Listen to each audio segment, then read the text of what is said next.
Did you know there's a part of the brain just for faces? It's here, past the tissue of the eye and the bone of the skull, at the back of the temporal lobe. It's the reason we see faces in the moon, and fellow hunters could recognize each other in the dark when the sun sets and the monsters come out to play. It is a spectacular piece of machinery, but like all machines, it can fail. It can fail horribly. No, I'm Not a Human is a game about faces and about the things that wear them. You play as a homeowner. Hooray! Only problem is, well, it's the apocalypse.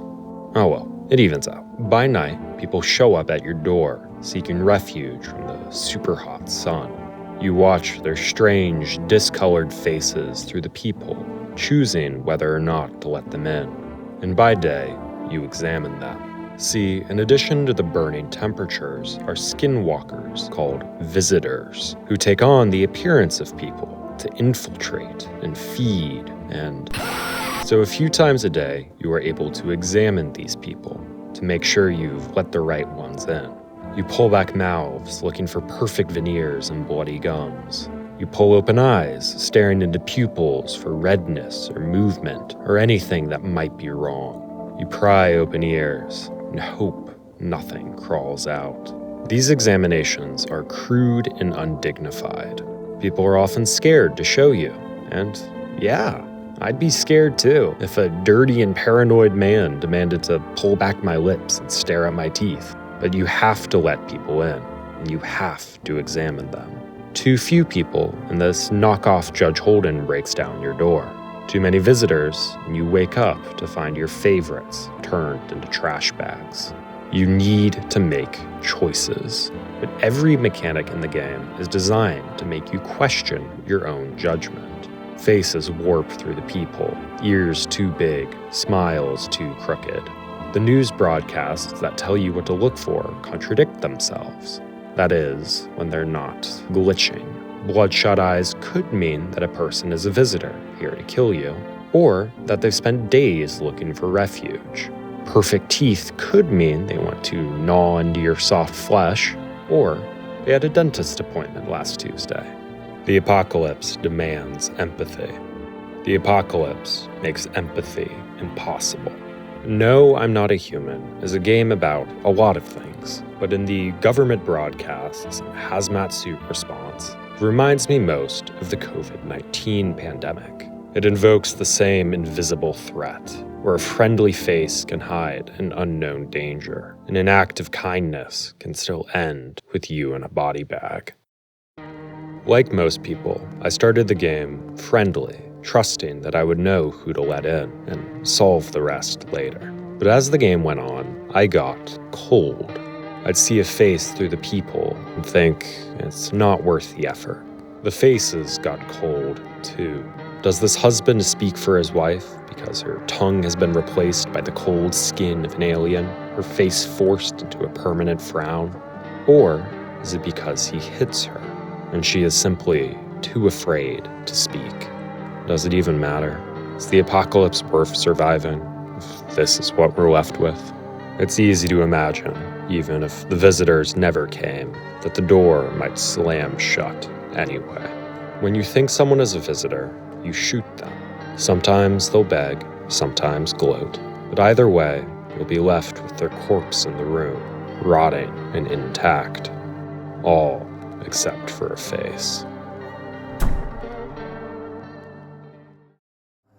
Who's Lila is a game about faces, or about one. This is a boy called Will. Will has, as he tells us at the start of the game, trouble expressing his emotions. So it is up to us to help him, to drag the corners of his mouth into a smile, or pull his lips apart into a frown. It's an intensely physical way of controlling a character, and something we usually take for granted.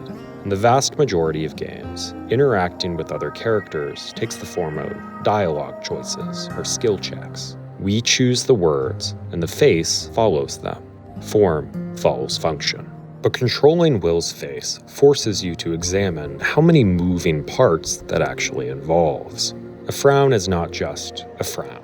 It's the lips and the eyes and the eyebrows, so many bits of flesh moving in coordination. It's an intensely complicated process for something so common. It's a tough task, but it's up to us to make Will fit in. When a classmate mentions a disappeared friend, it's up to us to respond with a socially appropriate frown. Not a smile. Will, definitely not a smile. Will, definitely not a smile. As you can see, Will's face moves on its own sometimes, almost always in the wrong ways. It is up to us to fight those impulses. And it was about this point when it hit me. Oh, this is a game about autism. Okay, Who's Lila is about a lot of things, including but not limited to cults and David Lynch and trash bags with really bad things in them. If there is anything the game is not, it's being solely about one thing. But after the game was released, a number of people found themselves identifying with Will. One character even speculates he may have some kind of neurodivergence. Many people with autism describe unconsciously performing socially inappropriate responses, like avoiding eye contact or stims. Fitting in requires a conscious, careful, exhausting effort to shape the face into what the room expects. This leads to many people with autism being taught how to mask or camouflage autistic traits, behaviors, and identities. Masking is, for many people with autism, a part of life, a lesson taught through teachers, parents, or social embarrassment. Yet it is consistently associated with increased depression, anxiety, burnout, and exhaustion. When I was younger, I couldn't make myself smile in photos. I could smile naturally, but the moment someone pointed a camera and said cheese, something would short-circuit. I would get anxious, my lips would twitch, and my face just wouldn't listen. I look back on photos where everyone is smiling, and I'm just standing there, and still makes a pit in my stomach. Forcing your face to perform, due to autism or otherwise, can be incredibly uncomfortable and anxious. And I think that's why, in Who's Lila's low-poly world, the face is the only thing hyper-defined. When you force someone to constantly monitor and correct and adjust their face, the face becomes everything, becomes the only thing, something that creates a pit in your gut and stress in every interaction. There is the face, and there is fitting in. Everything else is just a pixelated haze. Speaking of pixels, the way most people encounter faces nowadays isn't through peepholes or user interfaces. It's through data, pixels and PNGs, and social media posts and YouTube videos. The scariest of all, LinkedIn profiles. Faceminer is a game about faces, and as it reminds us again and again, every face has value. It's just not clear who that value is for. The game sees you working at a biometric data company around 1999, though the emphasis on infinite growth and sneering condescension towards ethics is decidedly 2026. On this old interface, you buy datasets of faces, criminals and activists and political operatives. You click on the faces, skip the static, and get paid. It's not clear whether these people consented, though they probably didn't. It's not clear why you're doing this, or what value the biometric data is bringing. But one thing is very clear. It's very fucking profitable. Soon, you've automated the process and are processing more and more by the second. You buy storage, buy RAM, buy cooling. It's a clicker game like Cookie Clicker or Infinite Paperclips, just a little bit more sinister. The faces speed up. You delete emails from journalists asking about the company's unethical labor practices, and hate mail from activists who say you're destroying the planet. You turn up the hypnotic drum and bass. The option to buy surveillance cameras to build pure, uncorrupted datasets comes up. And what are you gonna do? Say no to profit? The faces speed up. A map of fires and floods gets sent to you.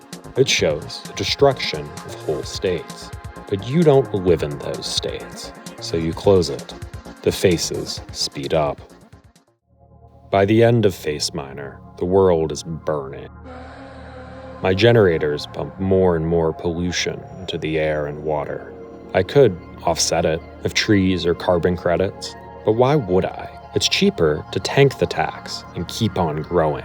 Faceminer can be read as a lot of things, but I see it as a commentary on what unlimited growth does to a psyche. This kind of growth for growth's sake is something we see everywhere right now, especially in AI, as companies push it into places employees don't want, and developers ship features nobody asked for. The complaints and very questionable value gets ignored. The growth cannot stop. The most pointed critique of this is in the faces themselves. Faceminer's faces aren't real. The developers say they were generated by an AI trained on the FFHQ dataset, a research dataset released by NVIDIA that forms the backbone of many real-world facial recognition software. I understand if this turns you off the game, and there is something uncomfortable about a game with such a strong environmental message still contributing, even just a little bit, to the destruction of our real environment. But inside the game, it works. The number has to keep going up. The faces must be mined, and when we run out, when 8 billion is not a big enough number, we'll just make more. The snake eats itself, and even if these faces are real or generated, they still become horribly, horribly wrong. Do you know the flashed face distortion effect? It's an illusion. You focus on the cross in the center, and as the faces begin to speed up, they distort, all bulging eyes and warped mouths. These faces are unaltered. If you look at them, you can see nothing is wrong with them. But there is a certain speed, a certain rate at which you can go through people, that they begin to lose their humanity entirely. You reach that point quickly in Faceminer, and you blow right past it.